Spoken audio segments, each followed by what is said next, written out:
We learned the first Mishnah in Sefer Yetzira, and now we're going to go through the Akdamas Araivit, just some points in it. We're not going to learn it in order. And as we've mentioned, this wasn't written by the Ravid, it was written by Rabbi Yosef ben Rav Shalom Ashkenazi, called Rabbi Yosef Aruch, a Rishon, that was very familiar with the nature of the body and the forces that dwell within the body and are testifying to the nature of the soul, because the body is a perfect vessel for the soul. Therefore, the soul can animate the body. Every type of movement that's taking place within the body is somehow telling us about the nature of the soul and its functions. And so this wisdom is what allows us to get to the Holy Spirit, as we can purify our perception of the body so that we can get to know the soul, so that the body becomes transparent and all we see is soul, where every function of the body is telling us about soul. Then the Holy Spirit can dwell within such a body. As long as there is illusion of the body as a separate being, that separates us from the Holy Spirit. That means that in that area we are perceiving ourselves as something we are not, as a physical entity that's separate from the divine. And this is the nature of the impure spirit, the nature of illusion. This is the nature of the 70 cultures that separated themselves from the source that dwells within all. And so the Mishnah starts with a statement about 32 paths. And this is a conclusion that happened after many years of observation and purification. Avraham Avinu went through a process where he tried to worship every force in order to see which force can liberate his soul, until he discovered that there isn't any of the forces that can liberate his soul. Only the source can liberate his soul, because the source dwells within the soul. The source represents the soul of the world, just like the soul dwells within the body but cannot be seen, and we cannot locate any part of the body where we would say, oh, this is the soul. But it's all of the body together that the soul dwells within. It's a housing for the soul. And so the same way, not a single force in creation represents the divine, but all the forces together is the will of the divine. There, his will is being revealed. And so this means that if we were going to take any organ of the body and separate it from all the other organs, immediately the soul will leave. The same way, if we're going to take any force and simply worship that force, the soul, the collective soul, is going to disappear. The same goes for a collective of people. If the people, if Klal Yisrael, if our nation is going to unite as one, with one desire, with one heart, there we can find the soul. If our nation is going to separate into separate parts, and there's going to be conflict between the parts, the collective soul will leave. And so this is always the nature of the collective, that it dwells within the unity of the forces, and it leaves as soon as the forces become separate. And so he says, Bishloshim Mishtayim Nesivos, 32 paths, he says, Beis of Bishloshim Kemoi Beis Shel Bereshis. Meaning, Bereshis Bara, through Reshis, through the beginning, which is the wisdom that creates, which is the soul that creates, which is the Torah that was used for creation, through that, creation came into existence. The same way here, Bishloshim Mishtayim Nesivos, through these 32 paths. These are at the root of creation. These are at the beginning of how what is came to be. Ipirishoy, and that means, Al Yedei Reshis Chochma Yiras Hashem Ne'etz L'Koichas HaMetzias, through the original wisdom that receives directly from the will, from the desire, from beyond, through there, all the details of creation came forth and received their shape, their size, their function. And so the same way here, the 32 paths represent the 32 paths of wisdom, the wisdom dressed up in 32 parts that we're going to discuss in this Sefer. This is what the Sefer is here to teach us about, is that there are 32 paths, and these are in charge of all of creation. If we know how to identify these paths, we'll find them everywhere in creation, starting within the human being, and beyond the human being, everything that we can come into contact with in any world, in any way, whether it's in the physical world, all the animals, all the plants, all the inanimate objects, all of them have a source and a rooting in these 32 paths, and the prophets would know each thing, what it belongs to, so that they can understand the language of nature. But also in the world of movement, any organ that creates movement within the body represents one of these paths. Every emotion that we can experience represents one of these paths. Every thought that we can formulate represents one of these paths. Every type of energy that can exist represents one of these paths. And so everything in creation can be categorized by these paths, and therefore these paths are considered to be in charge of creation. And so therefore he says, V'hem shloshim mishnayim koiches, these are 32 forces, hanikron b'shem Elohim. The name for these forces in the Torah is Elohim, the divine. Why do we call the divine by this name? We said that the divine is one, and it cannot be divided into any other parts. But the one that is the divine that we know dwells within everything, that one, how do we identify him? By identifying these 32 paths and how he dressed up. This is how we identify the divine, and we know that we're not imagining. If we are looking at creation and we are somehow categorizing it differently, not through these 32 paths, then we're hallucinating. Then we're creating forces that don't exist. Then we're losing touch with reality. We're losing touch with the divine. And so in order not to hallucinate, in order not to lose touch with reality, we want to know these 32 paths, and we want to be able to identify every experience that we are having, everything we come in contact with. How is this a dress for these 32 paths? If we can bring it back to there, then we know, oh, this is real. This is a real dress of whom? Of the one that's undefinable, and the one that dressed up in these 32 paths. And so this is to protect us from avodah zarah. Avodah zarah means serving hallucinations, serving things that don't exist, like those who worship people, or those who worship ideas, those who worship philosophies, those who worship any type of activity or any type of enjoyment or any type of power. Anything that's not properly defined as these paths and how it unites with the one is avodah zarah, is worship that is inaccurate, and therefore it sacrifices the soul. The soul will be lost as soon as we worship either one of these paths and not all of them united, or something that we are imagining that's not defined as one of these paths. The only accurate worship is the worship of the source of these paths and how he dresses up in these paths. That's the worship that will give us access to our soul. Then we'll gain access to the Holy Spirit.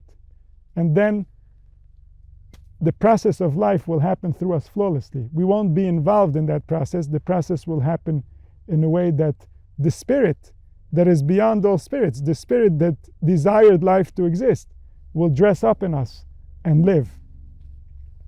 Everywhere there is hallucination, everywhere there is false worship, the spirit that designed life has left. The truth can no longer reside. And then we have separation. Then we have disintegration. And then we have what we experience as civilization. Civilization was built on a spirit that's impure. And therefore it's not aligned with nature. It's not aligned with reality. It's in conflict with reality. And then he says that these 32 paths, that in the first parak of Parshas Bereishis, in the first chapter of the Torah, we were going to find 32 times the word Elohim. Each time we find the word Elohim, it's giving us another path within which the divine dressed, and therefore through that path he created that creation. And this is going to be a process now that we're going to go through the entire Sefer Yetzira in order to get to know a little bit these paths. These paths are not knowable. Even the prophets couldn't know them. And yet the prophets knew them more than any other individual. Therefore they were prophets. And so these are divine paths which are not knowable. And yet there are levels of knowledge that we can get closer and closer to these divine paths. And then after we leave the body, then we can go way beyond what we can gain access to here. Also after the redemption, when we will no longer suffer, when the body will no longer be afflicted by pain and separation, we will gain much deeper access to the knowledge of these paths. We will all be prophets. Children will prophesy. And so this is going to be the destiny of humanity, and humanity will get to know more and more about this wisdom and how it interacts with reality, how everything was already pre-designed to work the way that it does through this wisdom, and therefore from there rises its perfection. If we try to judge reality based on our interpretation of perfection, we won't find it. Reality is not perfect based on how we think perfection is, because the way we think perfection is a distortion. But when we will understand the nature of how these forces operate within the physical reality, within the emotional reality, within the psychological reality, the spiritual reality, then from that perspective, life, existence is perfect. It gives to everyone exactly according to what they ask for. Not physically, but spiritually, according to how they position their soul. They get an exact, accurate answer to that. This is the design of these paths. This is the design of Elohim that interacts with each creature, midah keneged midah, measure for measure, according to these paths.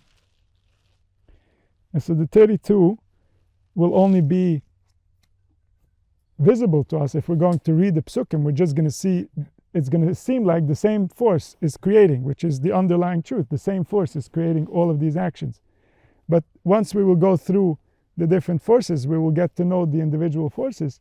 Then we can look at the original creation and we can see how each time there's a mention of Elohim, there's a different function that is happening that is revealing to us a little glimpse of that force that is involved in that creation. And together creates man. And so at the end of creation comes Nasa Adam. Let's all together, all of these forces together, create a man, B'tzalmenu kidmisenu, that's going to have these forces represented in his body and in his soul. And so this is the culmination of the work of this wisdom. This is the culmination of the work of the divine, is to create something that is a representative, that is a metaphor for its own existence and the way that it exists in the world. Just like the soul of the human being is what animates and gives life to the body, and yet it cannot be seen, it cannot be drawn, it cannot be understood or known.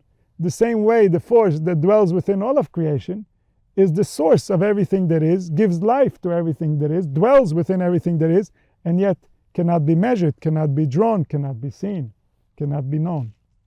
And so this metaphor that we have, which is a soul in a body, is a metaphor for creator and creation, so that we can know. This is the revelation. The revelation is through a representation that we ourselves are. And this is the ultimate reward, that this representation becomes the thing itself as it gets to know. The more it knows the thing itself, the more it attaches, the more it clings to the source, the more the source is revealed within that individual, and that individual becomes the source and represents the source. And so by Moshe Rabbeinu, who is the teacher of all the prophets, he's called Ish Elohim. He's a divine man, meaning in him the forces are revealed as divine, the same way that the source has revealed himself through these forces in creation. This is the nature of a prophet. The divine has awoken within him, meaning the metaphor now represents the reality that it's trying to represent. And so this force, called the original wisdom, the Chachma, is the clay with which everything was created. So first, this clay became 32 different flavors. And then with these 32 flavors, it became everything that exists. And so the more we can awaken the divinity within everything that exists, the more the clay becomes alive, the more the forces start to unite and start to do their function on a higher level, until we can reveal to the whole world the unity that's behind all these forces. And then it's not just going to be intellectual knowledge. Oh, now we know that all this is addressed for the one. This is not the nature of what we are experiencing. No, this knowledge changes how they function. Just like within the human being, when the organs know, they behave differently.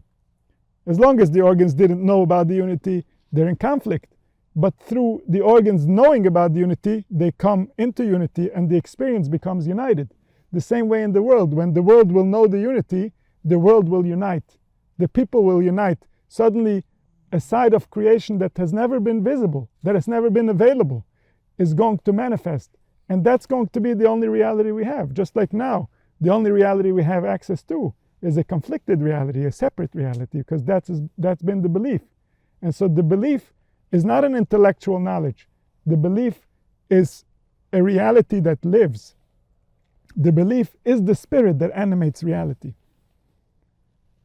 The belief is the dress that dresses the soul before it comes into the body. And so with the accurate belief, the soul can actually be revealed in the body. When the belief is not accurate, the soul loses access to its own garments. The soul cannot be revealed within its own domain, within its own home. And so on the spiritual level, the knowledge, the belief, the way that we draw the awareness, this is alive in its own right. This is the spirit that lives. It's not like I know and then I do. There isn't a then. The knowledge itself is the doer. And this is where the Greeks have separated the physical from the spiritual. This is where the Greeks have lost access to divinity.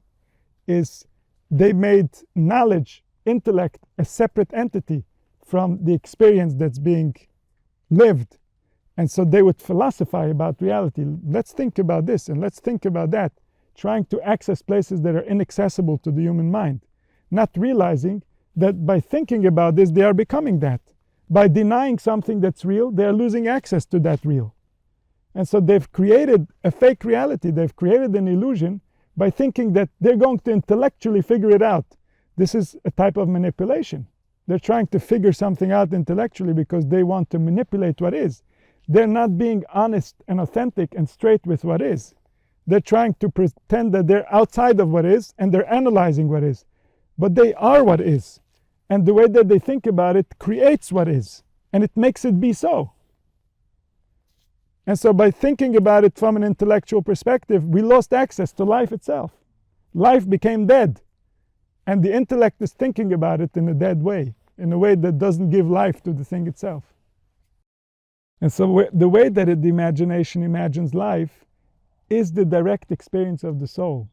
It's not separate from life itself. It's the dress, it's the garment within which the soul is going to get dressed, and through that it's going to act and interact. That becomes the spirit. What is the spirit that's animating man? What is he imagining? That's the spirit. If he imagines a lie, the spirit that's animating him is a lie. He will do things that are inaccurate because he's imagining things wrong. And so the imagination is not separate from the spirit. The imagination is the garment through which the spirit interacts. And therefore we have to purify our imagination. We have to find a way to make the imagination accurate to the reality. Then the spirit can be holy. To the extent that the imagination is not accurate with reality, the spirit becomes impure. And this itself is how we are in the form of the divine. The divine imagines and it becomes. We all became through the drawings of the divine imagination. And the human imagines and his spirit becomes. The human imagines and he becomes in that form. Who is the human? The body is his dress. But who is he? He is the internal spirit that's animating the body. What is that spirit? Let's see. What is it drawing? What does it believe? What is it imagining? That's who it is. That's what's actually doing the living. That's what's creating the form that's going to become real in the world. That's the dress. that the soul is going to take on in order to manifest reality. And so this source, this soul that can take on all these forms, this is called the Malchus. This is one of the 32 paths within which the collective dressed up. It dressed up in a soul that can become anything based on what it's imagining, based on what type of drawing it's creating for itself. And that drawing is going to result in how the body is going to interact with reality. And so therefore, if in the drawing we're going to draw something, let's say, scary, and so now the body is going to experience the scary spirit as if that's real. If it's scared of something real or if it's scared of something fictitious, that's not what the body is going to know. The body can't distinguish. But the moment the soul has dressed up in something scary, the body is experiencing scary as if it's real. The spirit is now a scary spirit. If the spirit is imagining love, the body is going to experience love. It might be imagined. What it loves might be imagined. It might not be accurate what it's drawing. And yet the spirit is one of that flavor. And there the body is getting its sustenance now through that spirit. And so this force that allows us to dress it up in all forces, this force that we have power to dress her up and then she interacts with reality as if that's real, that's called the Malchus. That's the last of the 10 spheres. That's the sphere which is given to us. We're called Knesset Yisrael. We are the directors of that spirit. And so there are forces behind this Malchus. There are the 9 levels, the 9 spheres that give the ability for the Malchus to dress up, to love or to fear, to spirit or to matter. And so we can direct the spirit to become different things, and yet whatever we're going to direct it towards, the Malchus is going to dress up as that. And then not only did the individual spirits dress up as that, and therefore their bodies are experiencing that, but now the collective is going to dress up as that. The entire world is going to experience that. All the worlds are going to experience that. That's the power he gave to humanity. Therefore, humanity is in charge of all the other creatures. It's not just humanity in charge of the other creatures because it can kill them and eat them. It's in charge of the other creatures because it creates the spirit that dwells within them. How does a lion do lion? He doesn't know. We're going to dress up the Malchus first, and then based on how we dress up the Malchus, that nefesh that lives in the earth is going to take on a form, and that's going to give instruction to the lion. That's the spirit of the lion. If we have violent attributes, the lion is going to eat other animals. If we have purified our attributes, the lion is no longer going to violate other animals. And so it's not the lion that is dressing up the spirit. The lion is acting out the spirit. The lion belongs to an angel. An angel doesn't have free will. Who has the free will? The human soul. The human soul dresses up the lion based on how it measures. What can the human soul measure? Everything that's available to it from these 32 forces. So it can go to the right, Letzad HaChesed. It can go to the left, Letzad HaGvura. It can go based on these 32 paths. It can dress up the spirit based on the paths. And whatever it dresses up the spirit in, this is now going to be the soul of reality. All of reality is going to bow to this soul. And so the human being is the soul of the manifested world. Behind the human being, there's the soul within the soul. And that soul is the collective soul that is the source of everything.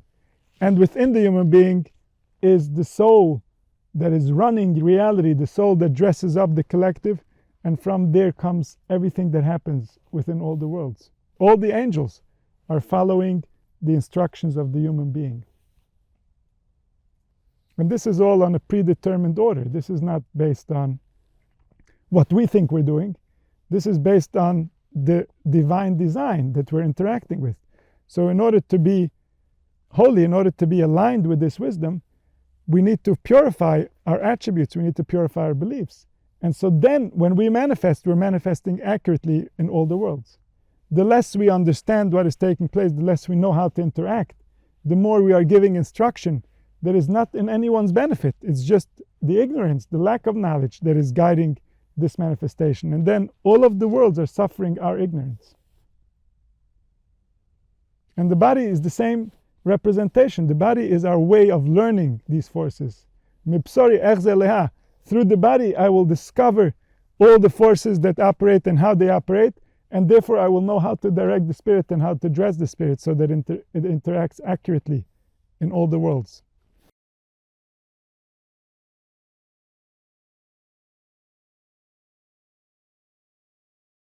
And so this relates back to the zodiac and the design of the body. What runs the body are the stars and the planets that surround the physical world.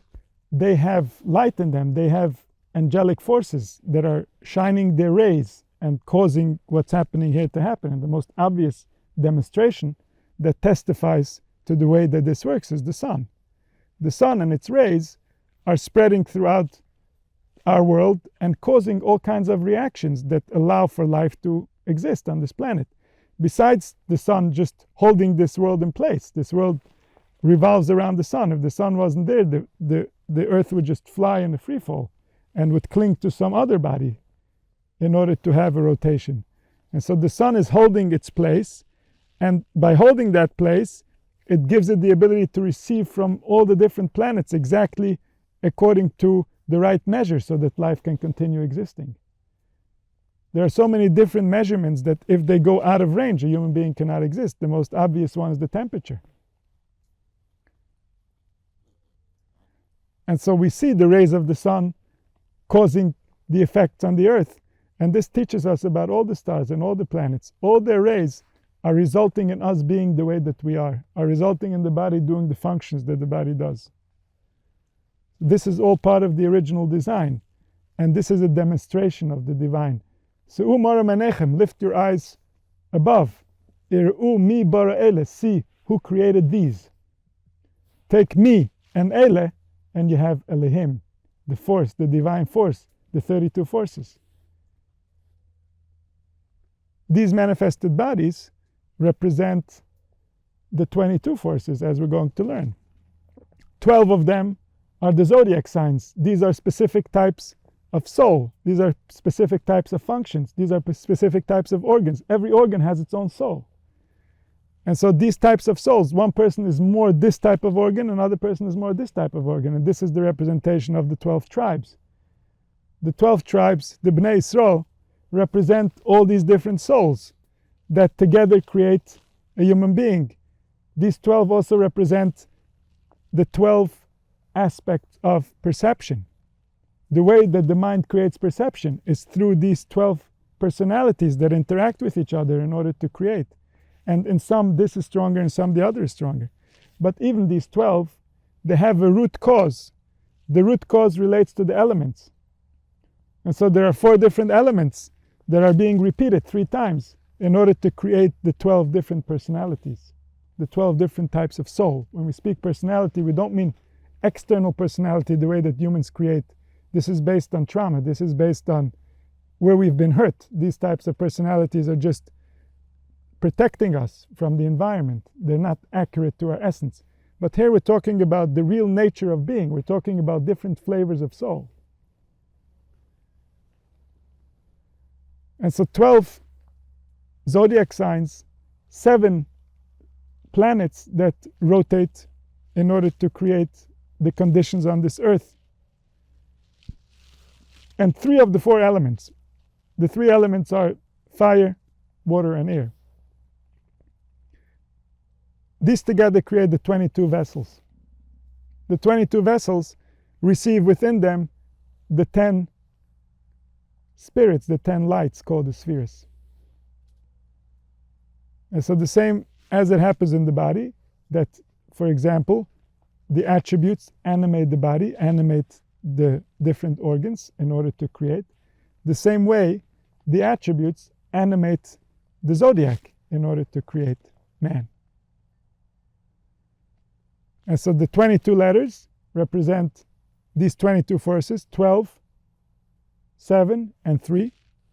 And the 10 vowels represent the 10 spheros. Together we have the 32 paths. And so in the big man, which is the zodiac, we find exactly the same constellation as we find in the small man, which is the human body.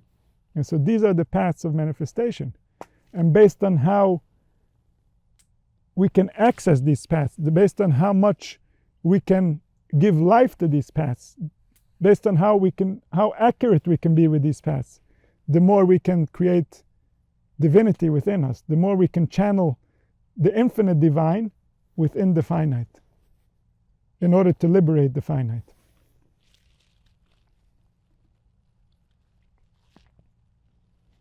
And so these 12 dressings of the 10 spheres, the 10 spheres are represented in the name, like we've discussed. The Yud has a koitz, has the point that points up represents the Keter.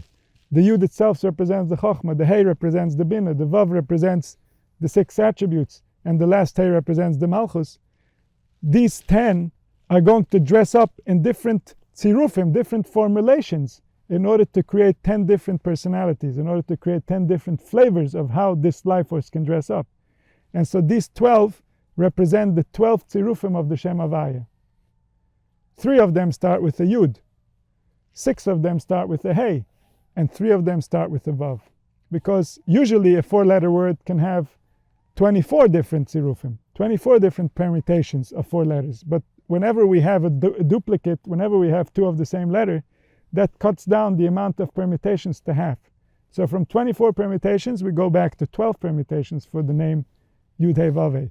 For the name of Adonai, for the name that represents the Malchus, that has 4 distinct letters, there we can have 24 permutations. And that represents the 24 hours in a day. And so time is being created based on these flavors of being. And in each time, a different flavor of being is in charge of being, and the other ones are under it. So the 3 permutations where the Yud is in charge, it means that the Chachma goes first, and it is the one that's directing, and therefore they represent more kindness, mercy. When we have the Hey first, this represents a more difficult, a more challenging permutation, because there we have the negative forces, the ones that are receiving, like the Yud and the Vav are the ones that are giving the Shefa. They represent the masculine force of creation, which is more undefined, which is the seed that gives existence without limitation. And the Heys represent manifestation, where existence receives more limitation. So the more we have the lower being in charge of the higher, the more difficult, the more challenging those permutations are going to be. The most difficult permutation is Hey Vav Hey Yud, which is the exact opposite of the name, the original name. And so when the Yud is in charge, then it's a permutation of kindness, it's a permutation of compassion. When the Hey is in charge, it's a permutation of din, it's a permutation of more rules, more strict manifestations. So for example, in the human being, the process of manifestation goes from within the source all the way down to the body. Then there's compassion, then there's kindness. If the body is more in charge and it's directing the soul, then there is more din, then there are more limitations, then there's more restriction. And so these personalities are simply putting the forces in different orders. And based on how we put these forces in different orders, we get different understandings. We get different experiences of that same being. And the times are always representing different permutations. And therefore we'll find in the times these same numbers. We'll find 7 days of the week. We'll find 12 months in the year. We'll find that every 19 years the sun and the moon unite in their cycles, because there are 7 years that have an extra month in the moon years. They're called a pregnant year. And 12 years, there are pshutas that have simple years, that have only 12 lunar months. And so this combination together is again created by these numbers. So these numbers represent who is in charge at any given time. And the Mekubalim would know based on that what time to pray for things, what time to ask for different things based on the order of the forces and which forces are on top of the other. And are there forces now that are making things easy, and there's kindness, and therefore the will of the individual has more of a chance of being respected, versus the times when there's restriction and the will of the individual has less of a chance of being respected. And so all this relates to these cycles of creation that come back to the 32 forces that have been distinguished between the 10 soul level forces and the 22 body level forces, the 10 lights and the 22 vessels. And this all comes back to the human nervous system. And in the human nervous system, again, we'll have all these forces operating, and we'll have different times when different forces are in charge. And so when a person is hungry, now suddenly the operation of digestion is in charge. When a person is speaking, a different part of him is in charge. When a person is thinking, when a person is sleeping, when a person is laughing, when a person is crying, when a person is interacting with others. All these are different orders of the same forces, because the person is still there, his body is still there, all the forces are there, all the organs are operating, and yet who is in charge? Who is causing the action to take place? Who's in the lead? Who is the follow-up? Who is behind? Who's being neglected maybe? All this depends on the different times and the different permutations of the forces and the order of the forces. And this is the nature of creation. The nature of creation is not to learn about new things, new forces, new existence that we don't know about. No, we know where we exist, but we don't understand how the permutations give rise to so many different manifestations, so many different people, so many different possibilities, so many different experiences. Not because there's something new. There's nothing new. It's all the same 32. And yet the order of them and how they interact with each other and who's in charge of whom and who's getting more attention and who's taking the lead, this is what's going to cause all the differences in creation. This is what causes time. And so through time, the infinite became finite. Through these 32, the one that is all has been distinguished between different portions of himself, and these portions are playing with each other, and each one is getting its own turn in order to implement its nature, in order to express its own flavor. And through that, creation is happening. Through that, time is moving forward. Through that, we are experiencing every moment something that has never been experienced before. And this happens in the greater scale and in the smaller scale. So for example, the same 12 that are going to generate 12 months in a year also generate 12 hours in the day. The same that creates the 7 days in the week also creates 7 years in the Shemitah, and creates 7,000 years. That's the experience that we're having now, 7,000 years, which is 6,000 years of work, and 1,000 years that's Yom Shikul Shabbos, the day of rest. And so in the big scale and in the small scale, we will find the same forces. In the individual and in the collective, we will find the same forces, the same orders, the same permutations that are constantly rotating and creating and manifesting and revealing the light of the infinite essence that's beyond time, beyond space, beyond any flavors, the root and the source of all of them, and dwells within all of them. And so like we said, the soul of all the animals, the soul of all the plants, the soul of all the inanimate objects is all human. We are the soul of them all, and we give them their life and according to our flavor, according to our attributes, according to how we measure. And this is why we can gain sustenance from them. So we can eat an animal and the animal will become human. It's because it's the same soul that dwells within that animal. And so when that body turns into a human body, then suddenly it's human. It's that same being. When that plant turns into a human, it knows how to be human because it's the same soul that's been dwelling within that human that is also dwelling within the animal, that's also dwelling within the plant. And therefore all the sparks and all the pieces can rotate and constantly be megulgul, reincarnated one in the other. They're constantly going through a cycling process that's going to purify and going to cleanse all of creation from anything that has any resistance to the source, until the source can be revealed within creation. And this is the purpose of creation, at least from our context, from the place that we are in. The purpose of creation is that the sparks that are within all of creation, including within human bodies, within animal bodies, within plant bodies, have been separated. They no longer remember their source. And through this cycle, through the human soul, through this cycle of us consuming them and them becoming us, and we creating spirit with them, through that they're going to be purified until the source can be revealed within all, until the name can be known to all the sparks. And then we go to a new phase of creation that no one has seen, no one has understood. No one knows where this is going. All we know is that we need to go through this phase until we can be ready for what comes next.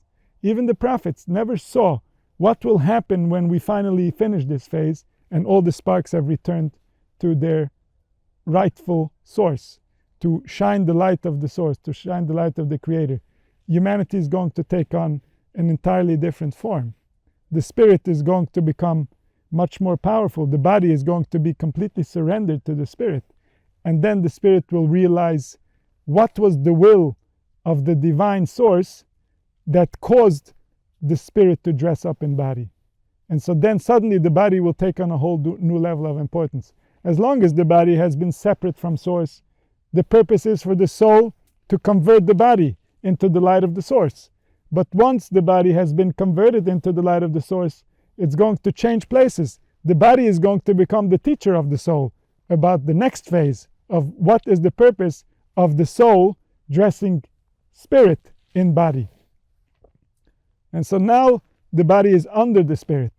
The body is being converted by spirit. The body is receiving the light of the spirit so that it can return to its rightful source. Once the body has been converted, the body is the teacher of the spirit. The body is the guide of the spirit. The body knows what the spirit doesn't know. The spirit will learn from the body what's the next phase of creation.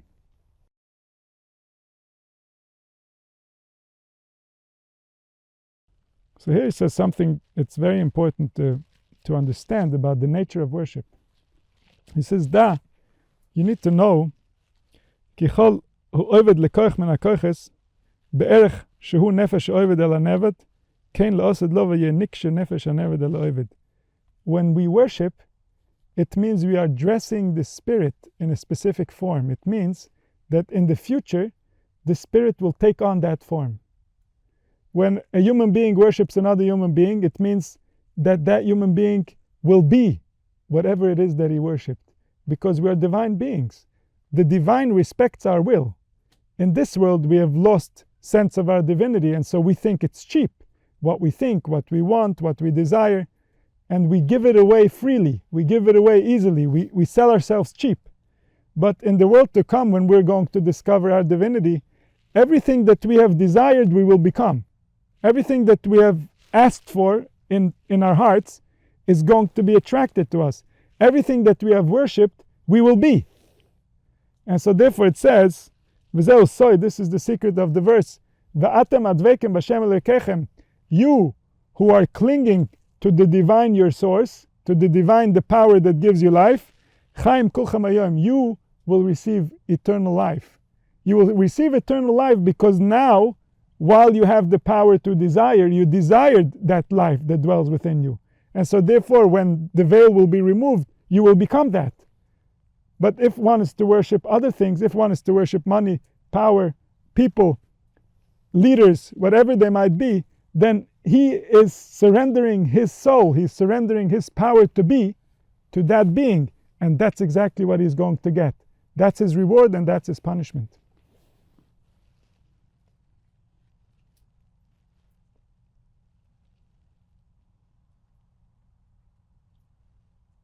And therefore, the one who worships the living force, the one that gives power to all, the one that is, v'nikshar boy, and he is tied to him, he clings to him. Mes al kedusha shemoy, he dies to sanctify his name because he lived clinging to that. Hine elehim chaim yiten elev liboy v'richa v'nishmasa elev yasef. And so the life that lives is going to consume him until they unite as one. His soul will unite with the source that lives, and he will be alive for eternity.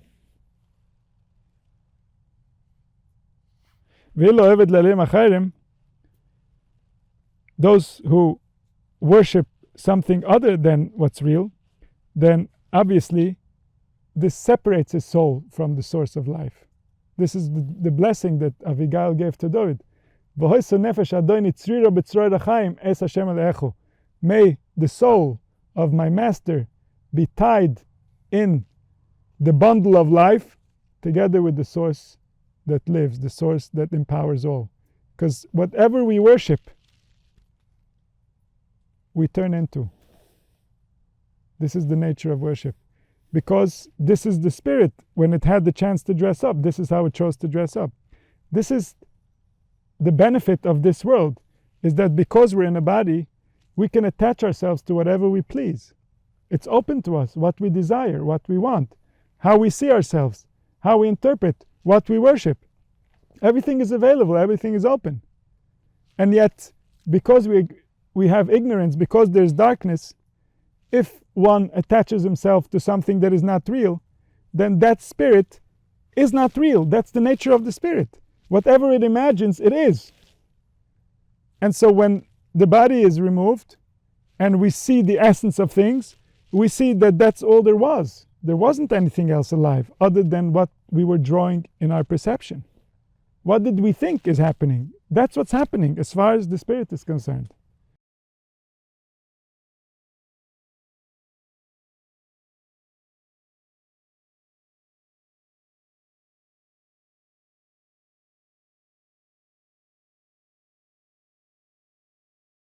He has a description of the forces at the root, and it's very abstract, so we're not going to go through them, but we'll see just the names that he calls them.